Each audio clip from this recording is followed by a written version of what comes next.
Roberto, la semana pasada la Corte Suprema de Justicia produjo un fallo, una decisión, ¿no?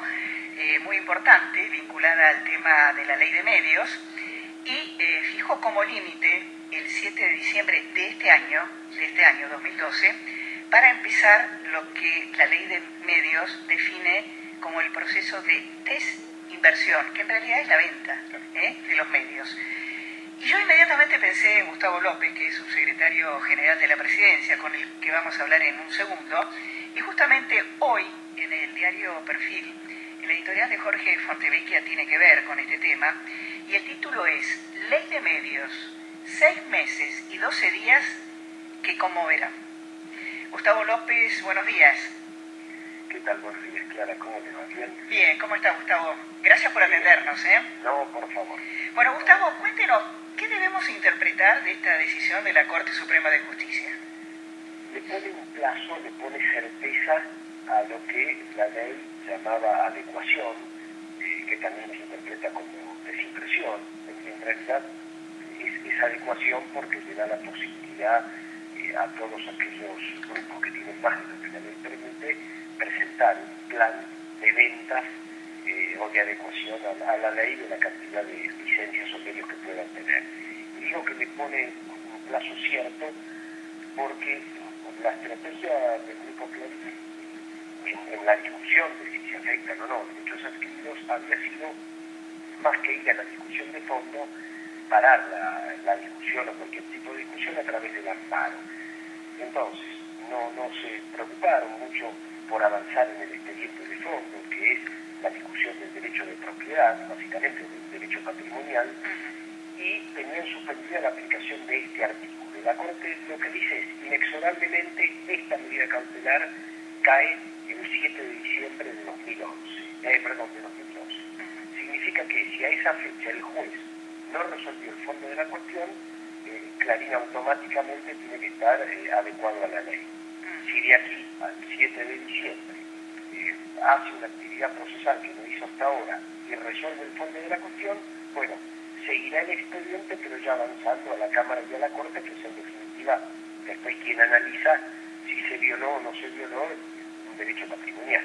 Gustavo, yo le hago algunas preguntas y discúlpeme si por ahí las hago de cierta falta de conocimiento del tema del derecho. ¿Esta medida o esta decisión de la Corte Suprema puede ser apelada nuevamente o no? No. Esto es, respecto de la cautelar, es definitivo.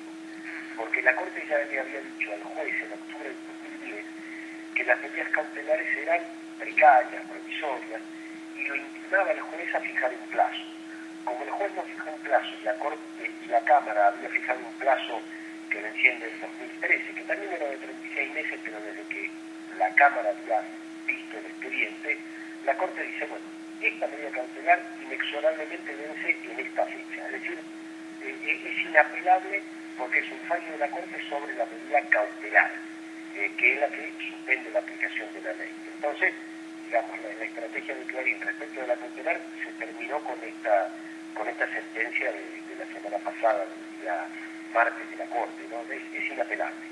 Gustavo López, y además seguramente se deben haber previsto en la ley, digamos, los remedios jurídicos como para que cualquier desinversión y cualquier venta no sea fraguada, no sea simulada con fraude, ¿no? Exacto. A ver, la ley obliga a la autoridad federal a analizar quién es el verdadero dueño. La propia ley decía que la desinversión o la adecuación tenía un plazo de 1 año a partir de la reglamentación de la ley. Ese plazo venció el 28 de diciembre del año pasado para todos los grupos. Entonces, algunos presentaron un plan de desinversión y otros, al no presentarlo, es la propia autoridad federal que le dice a usted le sobran 3, vende estas 3, a usted le sobran 2, vende estas 2. El Grupo Clarín era el único que tenía suspendida la aplicación de ese artículo. Quiere decir que de aquí al 7 de diciembre se tiene que ir dando con el resto de los grupos este análisis de las propuestas de venta y la obligación de venta, y lo mismo debería ser Clarín antes del 7 de diciembre, es decir, proponer su propio plan de venta, porque a partir del día 8 le corresponden las generales de la ley, es decir, podría ser destinado a vender si es que no presentó su propio plan de desinversión. Y se podría llegar a... Sí, perdón. Podría llegar a suceder que, bueno, que se resuelva el fondo de la cuestión, pero la Corte también dijo algo muy importante, Clara, que no está afectada la libertad de expresión, es decir, que la obligación de vender no afecta a la libertad de expresión y que lo único que se discute es una cuestión patrimonial. Esto es, derecho a la propiedad, que para mí en este caso no existe porque es un derecho de uso de una concesión, y en todo caso habrá un derecho indemnizatorio, que es lo que se discute en una expropiación, creo que se llama alguna manera. Gustavo, en caso que el grupo Clarín o cualquier otro grupo no presente ese plan de venta, ¿se le pueden rescindir las licencias? Sí, supongo que el Estado le dará la posibilidad de vender o le dirá, mire, tiene que vender esto, y si no, en un plazo perentorio puede tranquilamente quitar la licencia porque lo establece la propia ley. Digo, la ley dice, tiene que adecuarse. La reglamentación dice, le doy un año para que usted mismo elija cómo. Ahora, si no hizo eso, le puedo obligar a vender o directamente quitar. ¿Usted coincide con esta visión de Fontevecchia de hoy en el diario Perfil que dice que van a ser 6 meses y 12 días que van a conmover al mundo de las comunicaciones? A ver, yo creo que sí. Digo, yo no leí el artículo, entonces no sé hacia dónde apunta, qué sentido tiene, pero en realidad lo que hizo la Corte sí es ponerle un punto final, un plazo final a algo que va a llevar, el 7 de diciembre vamos a llevar 3 años de batalla judicial. Ese famoso año que decía la ley se convirtieron en 3, y a partir de allí, sí, yo creo que van a conmover porque el objetivo de la ley era reducir la posición en los mercados. La Corte realmente sacó un gran fallo al decir que no afecta la libertad de expresión, que era un punto muy sensible, y bueno, y en todo caso estaremos discutiendo derechos patrimoniales, resarcimientos económicos. Uno también piensa, bueno, habrá algún artilugio que quieran usar, porque realmente es un plazo perentorio, y yo, desde el punto de vista ya de abogado, creo que lo único que podría ocurrir es una resolución judicial sobre el fondo de la cuestión, que lo único que hace es prolongar un poquito más porque finalmente esto después llega a la Corte. Pero sí, van a ser realmente sentencias muy interesantes,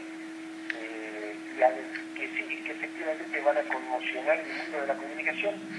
Yo diría como en la década del 90 también conmocionaron las grandes modificaciones que por decretos de necesidad y urgencia sufrió la ley, que permitió un proceso de concentración brutal en la Argentina.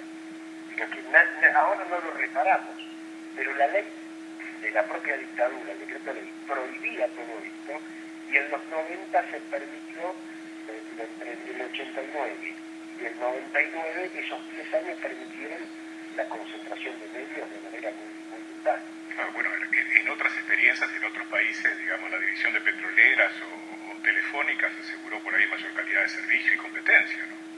Sí, totalmente. Digo, y a nadie le asombra en Estados Unidos que le digan a grandes grupos, mire, usted tiene que vender una parte a Microsoft, etcétera, por posición dominante. Y a mí me ha ocurrido cuando yo participé del sistema de medios públicos, participé de una audiencia pública en Canadá, donde le decían a un canal que le quitaban la licencia porque no había cumplido con las cosas que se había comprometido a cumplir. Digo, en el mundo más desarrollado, estos límites son claros y precisos. Obviamente que hay una presión muy grande de los grupos por las grandes fusiones, pero siempre ha habido una legislación mucho más estricta y menos laxa que la que ocurrió en la Argentina y en Latinoamérica en general. Digo, este fenómeno de la concentración es de Argentina, es de Brasil, es de Colombia, es de Venezuela y es de México. Digo, los grandes grupos de Latinoamérica han concentrado, o por historia o por neoliberalismo, pero han concentrado fuertemente. Ahora hay una ley que dice, bueno, se retrotrae, ponemos cláusulas donde va a tener que vender, no es que no va a poder tener mucho. Digo, el cable puede tener hasta el 35% del mercado. Bueno, tiene el 56%, que lo adquirió en los últimos años. Bueno, tiene que volver para atrás. Gustavo López, secretario general de la Presidencia, como siempre, gracias por atendernos, ¿eh? No, a ustedes y un fuerte abrazo. Gracias.